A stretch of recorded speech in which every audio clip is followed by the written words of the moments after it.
Our next guest we have on is somebody who was on last week. Your way or Yahweh, what's going on? Thank you for patiently waiting. Thank you for the hospitality. I might have to leave soon, so if I just abruptly end the conversation, it's not because I'm running away. I have something. I have some responsibilities. But Okay. Before, a little caveat or a little disclaimer before I start. Deuteronomy 29:29 says, "The things that are secret belongs to God, and the things that have been revealed belongs to mankind or to His children, basically." So we can go to John 1:18, and it says, "He is the only begotten Son who comes from the bosom of the Father." So the word monogenes or monogenes is means unique or one of a kind, according to the Greek. So I want to make it clear before we go in this, trying to examine what it means and all the, how can I say, all the repercussions or consequences of what the Trinity or the Incarnation implies or entails. I want to make it clear that this is not a salvific issue. Only we have to accept that he was fully man. As per 1 John chapter 3 says, verse 2, it says, the spirit of the Antichrist is the one who denies that he came in flesh. So as long as you understand that he came in flesh, that he was fully divine, he came in flesh, that's enough for us as Christians to be saved. Everything else, all the implications, I'm willing to engage with that and see where it leads. I might have all the answers, but I'm willing to engage and find out where it leads. Go ahead. I would start with what do you personally, what do you find, what are the necessary and sufficient conditions to call something a human person? You have a will, you have a conscience. That's basically it. Okay. Do you believe that the will and consciousness are embodied within a soul? I don't understand. I don't. So when you die, do you believe that your soul leaves your physical body? No. That's a human soul. We are a human being or a living soul, as per Genesis 2. It says, "By the breath of life, we become a living soul." So I am the living soul. What you see in front of you, my conscience, my will, my person, is the human soul. There's no distinction between your physical body and your living soul. Exactly. Okay, so what happens to you after you're living? Does your soul die with your body? Again, the soul is everything you see in front of you, my consciousness, all of that. Sure, yeah. Now that's necessary. So when the physical body dies, is there no afterlife for you? Because if everything I am looking at right now is necessary to call that a soul, and your physical body is dead and in the ground, then you couldn't call whatever that is that's left a soul. Now, basically, what happens after that is the spark of life, the breath of life goes back to the Father, and whatever is attached to that, not my consciousness, but my very how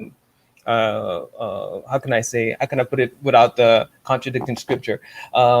Basically, what I am is attached to that breath of life, and it goes back to the Father. But the question is, I'm not sure whether or not this is a conscious entity.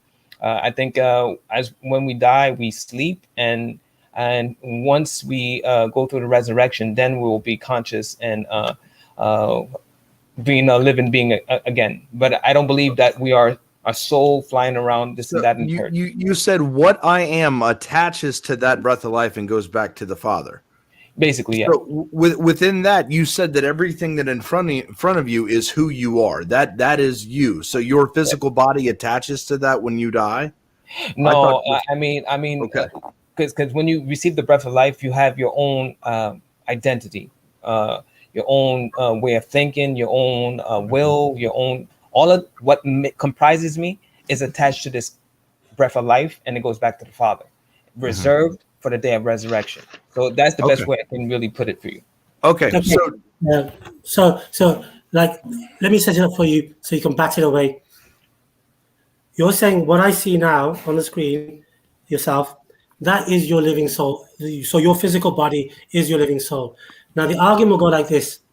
When you die... That's not what I said. But I said everything, my living soul, my thoughts, my will, as you can see me, yes, but everything within me also. I see a physical body. Okay, you know that physical body that I see now on the screen? That physical body, is that a body and your soul is attached to it, or is the body itself the soul? The body and everything it comprises, which is also, because before I'm going to make it clear, Genesis 2, there was already a body, but the breath of life is what made that, activated that body for it to be a living soul. Okay. So the body with the breath of life makes it a living soul. So everything that you see active in me, my thoughts, my words. So the body is just a physical conglomeration of atoms and particles. What the person itself is what got breathed into the physical body, which means that the physical body is not necessary to call something a human person, because their person is already prior to the body. No. But the breath of life is activated within that human body. Okay. So it's not a person. It's not a person. No, but you said person. The breath of life is not a person. I want to make it clear. It's an activating force. Okay. Okay. What's your first name? Life. Okay. What's your first name? Sorry. Terry. Terry. So when your physical body is in the grave and decomposes into atoms, eventually we know that those atoms are taken up and form other bodies. So like those atoms, the carbon atoms in your body will be taken up into the soil. That soil may well become grass. A cow might eat that grass, and the physical atoms in your body might end up being the physical body, part of the physical body of a cow, maybe 100 years from now. Okay, so you can't be saying that physical body is fully you. There's something more than just a physical body, which is the breath of life. For sake of time, because I really want to go to the contradictions that you guys are saying. I really want to dive. Yeah, but we have to understand this first before we can move forward. I know, because you're. It seems like you're not understanding what I'm saying, and it's quite simple. The breath of before there was a body prepared. All right, that body was not alive. That body didn't have a conscience. That body didn't have a will. Body's not a human person. It was just a body, a vessel. The breath of life is breathed into it. It became a human soul, a living soul. So it's not just the body, but everything that comes with it. Your conscience, your will, your desires. You're muted. Okay, so I want to make it clear. I don't want you to, because the example that you gave me, or the body goes under the earth and then it decomposes. That is not what I said. Let's keep it simple, man. That's what I'm saying. So you mentioned earlier, you said, "I am my soul," right? Just put it like this: the expression that says "I think, therefore I am." That is okay. That's fine. Yeah. That's fine. I agree with that. So let's take it back to was Christ a human person? So we know he was a divine person. Was he also a human person? He was. Christ was 100% human, or a man, having his divinity veiled. He was 100% man. So he did not have access to his divinity. He had access to it because he could always, like in Matthew 17, the transfiguration, they saw his divine essence. He had access to it, but he restricted that. He decided by his prerogative to maintain the human. How do you restrict something that you always have access to? Those two things seem to negate each other. If I have access to it, if I have access to it, I can't be restricted from it. If I'm restricted from it, I don't have access to it.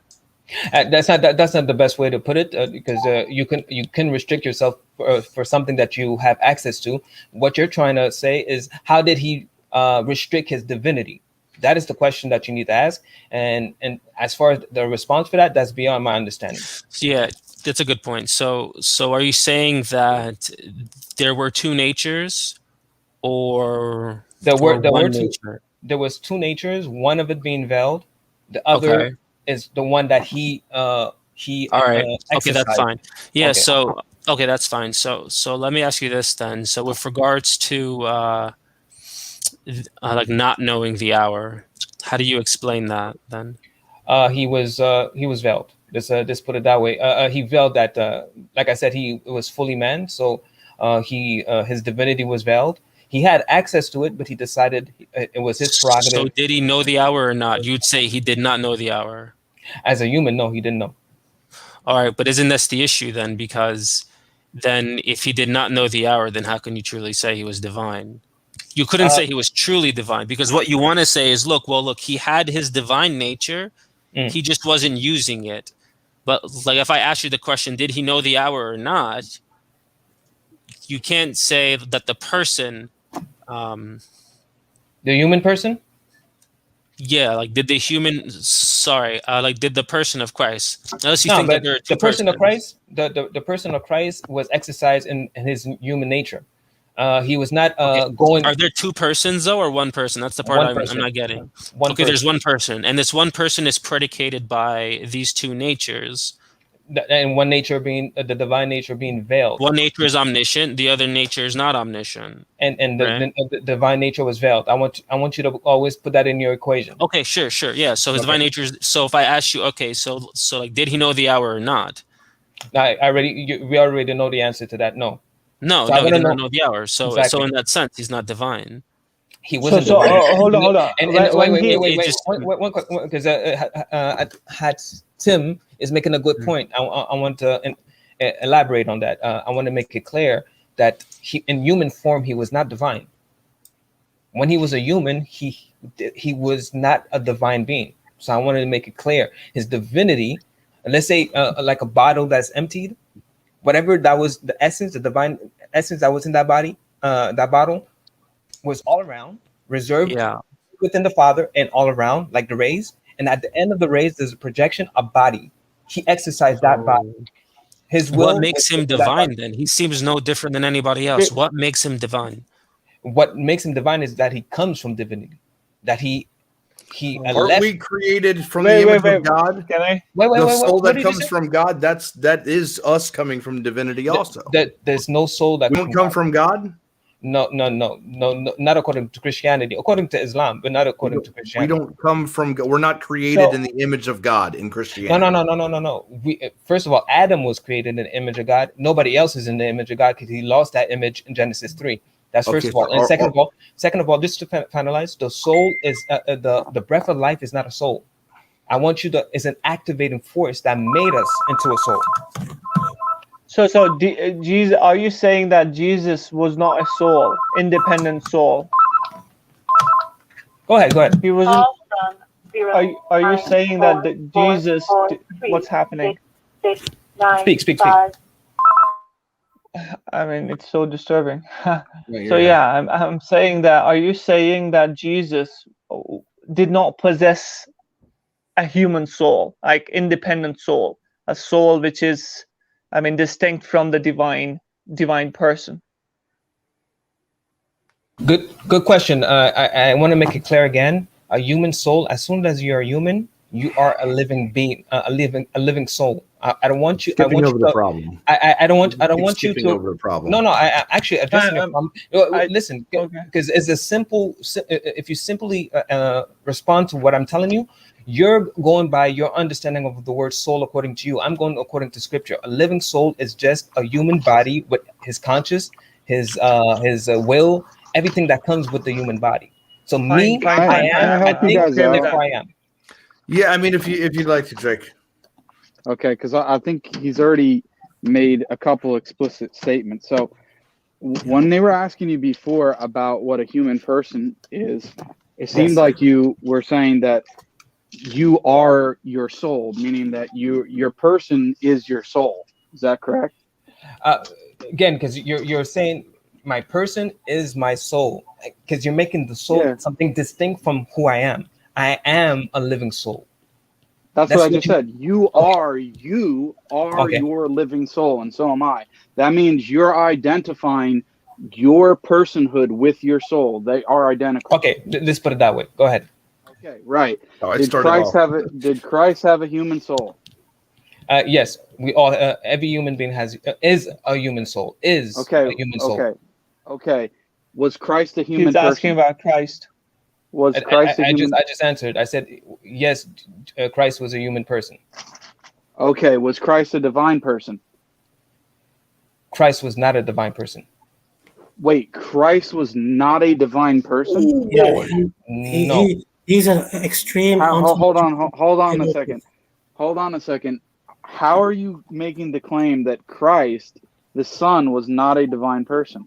Well, it's because Christ is the human incarnation. So the human incarnation is not divine. Whoever told you? Well, it was the Word became flesh, wasn't it?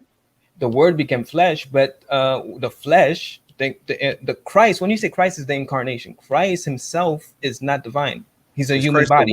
Yes, but he's both. Hold on a second, guys. Yeah. The Christ is one person, which you've already said, one person with two complete natures. You agreed on that. Amen. And but you're saying that the one person was a human person, not a divine person.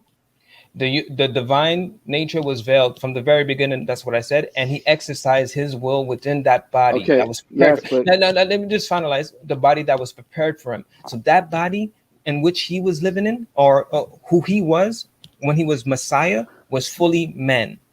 I understand all of that. Okay. But Okay. let's Perfect. forget about the natures. I'm saying there's one person in Christ, or who is Christ, and you are saying that the one person was a human person, not a divine person. Is that correct?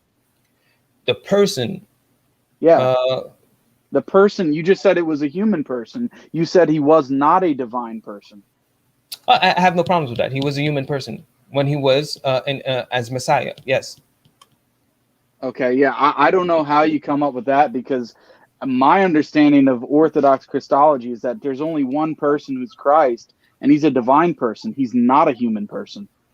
I don't follow the councils. I'm not really concerned about the council. All I know is what it says in Romans 8:3. It says he was in the likeness of human flesh. And what I know is 1 John 3, verse 1 and 2. It says the Antichrist is the spirit that says Jesus Christ did not come in flesh. So what I'm addressing is that the person of Jesus Christ, when he was in his incarnate form, he was fully man. Yeah, His but you're saying he was a human person. Okay, so was he a divine person prior to the incarnation? Amen. Okay, so what happened to the second person of the Trinity? The second person of the Trinity became a man while having his divinity veiled. Okay, so the second person of the Trinity transformed from a divine person to a human person? He added a human nature to himself, and having the divine nature being veiled. And you said it yourself, the word became flesh. Yeah, but where, okay, there's three persons in the Trinity. The Father's a divine person, the Son is a divine person, the Holy Spirit is a divine person. When the second person of the Trinity, which is a divine person, the Word, the Son, became flesh, he became a human person and was no longer a divine person. And he specifically stated added. Wait, hold on a second. So now the second person of the Trinity, which is the second person, the divine person, is no more. Therefore, while the incarnation was taking place, there were only two persons in the Trinity, which means it's no longer a Trinity during that period.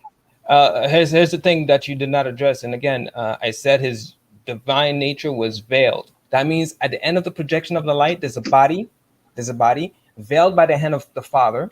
Because if you see Psalms 80 verse 17, it says the hand of God, let the hand of God be on the man who is at your right hand. So there's the right hand of God, who is Jesus Christ, the Son of God, and there's the hand of the Father, neutralizing each other. I understand all of that. No, you don't understand. I understand all the veiling. I don't think you're appreciating what I'm saying. I'm making it very simple.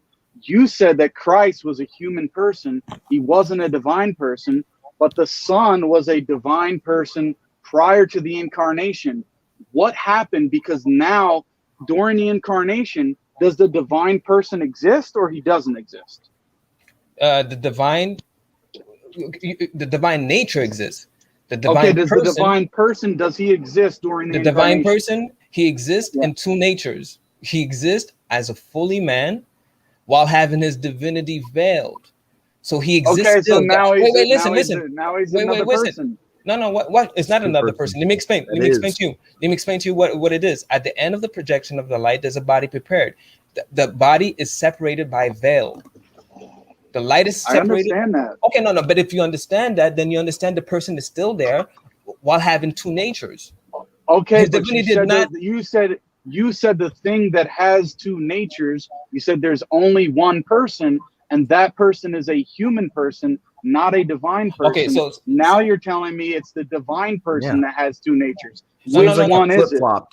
No, because you said the Christ, right? You said Christ, was he fully divine, or was he divine? And well, let's put it like this: Christ, he exercised his will as a human person, fully human, while having his divinity veiled. So he had two natures. Right. Okay, he had two natures. Maybe if I didn't say it correctly the first time, let me make it clear this time. He had two natures while exercising his will as fully man. That is what you need. I understand that. Yes, okay. I understand that. Now I understand that he had two natures. I asked you if he was one person. You said yes, he was one person. I asked you, was he a divine person or a human person? You said a human person. Then when I asked what happened to the divine person, you then went back to saying that the divine, okay, he was veiled, but he was still there. No. The divine person was still there, right? The divine person or his divine nature?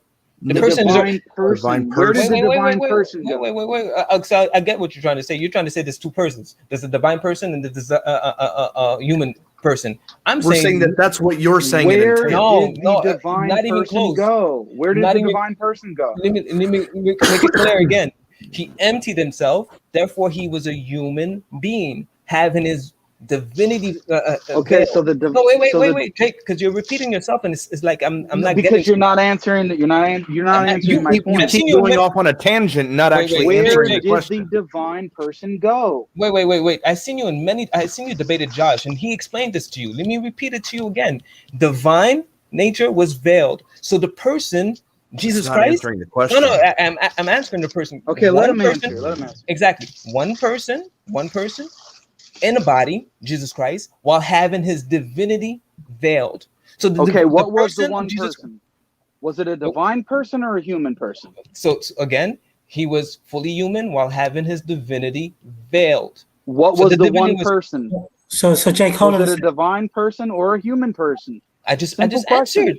A human body. No, you didn't. Hold on, Jake. You're not answering. You're not answering the question. While having yes, I understand that, but what was the person? Was it a divine person or a human person?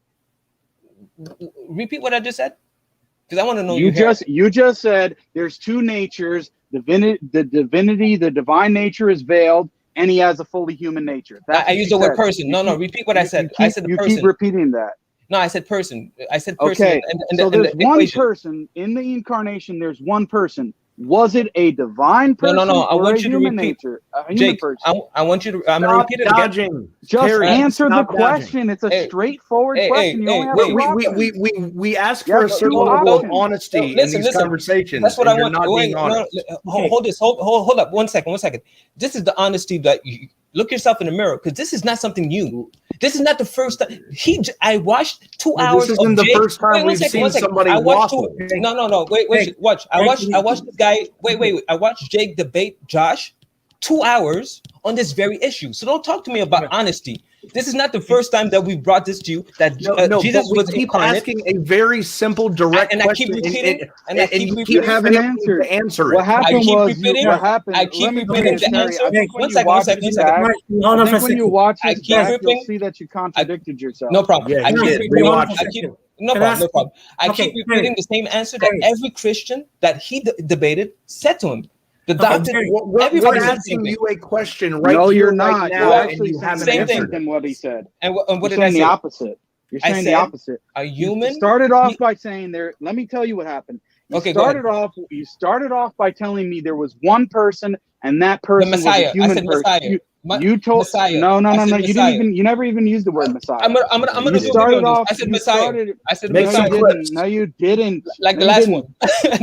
Okay, you don't want me to give a recap of the conversation because it's going to expose that you contradicted yourself. Go ahead. What you said was originally that it was one person and he was a human person. I said that Messiah. He was not a divine person. I said then Messiah. Later on, you lapsed into saying that it was a divine person. And when I pointed that out, you backtracked. And then we began trying to find out ever since whether it was a divine person or a human person. I never said Messiah was divine. I never said Messiah was divine. Okay. I said Messiah was human. There's only one person. Was he a divine or human person? Hey, Jake. Let me speak. Now, let me just recap what I said. 1 second. Let me recap what I said. So you spoke. You said what you claim I said. I'm going to repeat what I said. He asked me about Messiah. I said Messiah is fully man while having his divinity veiled. You're trying to make two persons because of two natures. That is your problem, and that's dishonest of you. That's dishonest of you because I've seen you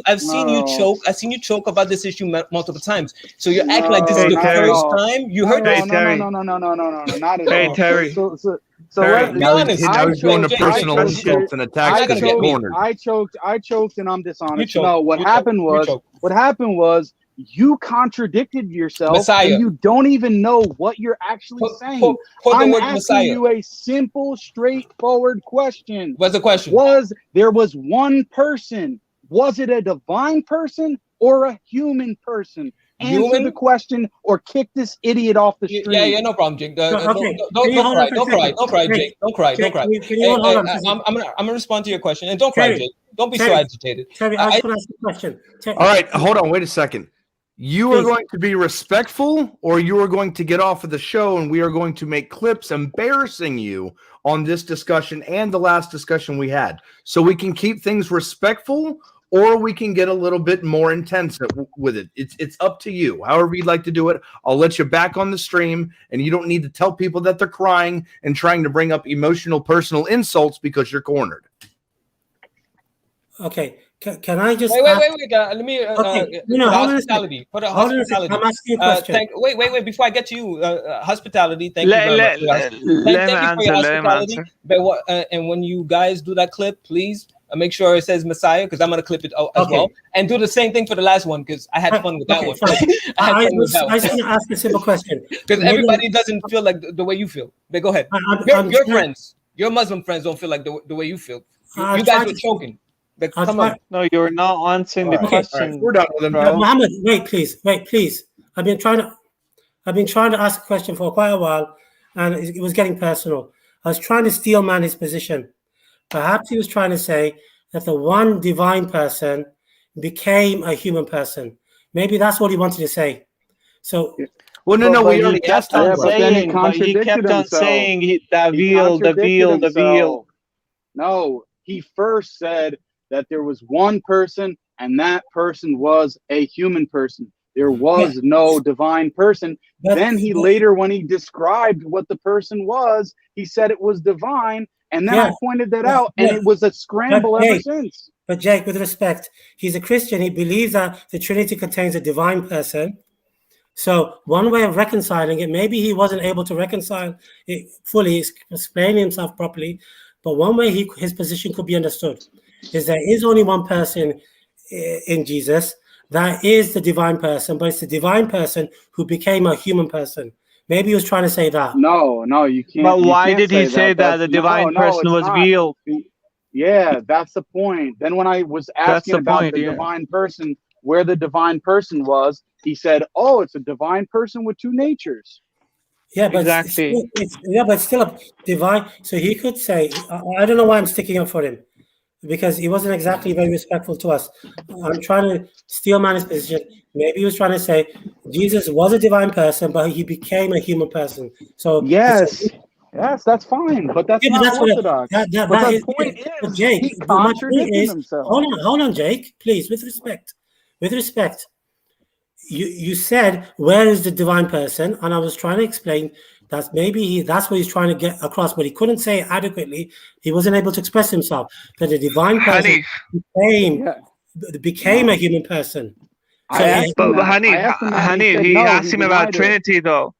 Yeah, he asked him about Trinity. I asked him, did the divine person transform into a human person? And he said no. Okay, fine.